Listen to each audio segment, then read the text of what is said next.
तो मैं खत्म हो जाऊंगा या मेरी बहन? क्या वो मेरे नौजवान और भाई जो इसे बुलाए हैं उसे ये पता नहीं कि यूनिफॉर्म की पहनी है?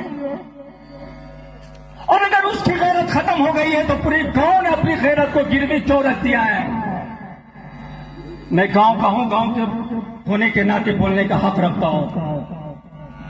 और सामने बैठी हुई मां बहनों से, बेगैरत बहनों से पूछना चाहता हूं कि आप एक बेगैरत बहन को देखने के लिए आए, शर्म नहीं आई जो घर में रहने के लायक है? एक मजमे में आकर के ऐसे फहश बातों को देख रही हो?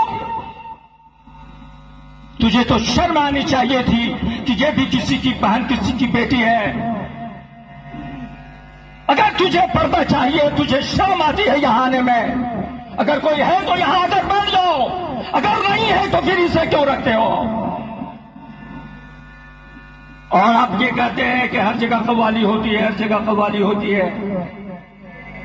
मुजफ्फर हुसैन कोई बाप की बात नहीं करता, मौलाना जमाल साहब कोई बाप की बात नहीं करते, रसूल पाक की बात करते थे, रसूल पाक की बात करते थे।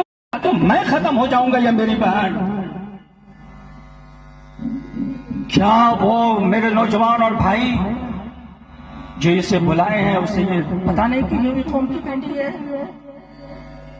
और अगर उसकी गैरत खत्म हो गई है तो पूरी गांव ने अपनी गैरत को गिरवी क्यों रख दिया है? मैं गांव का हूं, गांव के होने के नाते बोलने का हक रखता हूं। और सामने बैठी हुई मां बहनों से, बेगैरत बहनों से पूछना चाहता हूं कि आप एक बेगैरत बहन को देखने के लिए आए, शर्म नहीं आई जो घर में रहने के लायक है?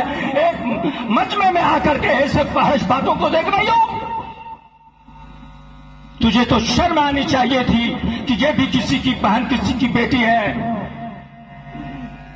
अगर तुझे पर्दा चाहिए, तुझे शर्म आती है यहां आने में, अगर कोई है तो यहां आकर बैठ जाओ, अगर नहीं है तो फिर इसे क्यों रखते हो?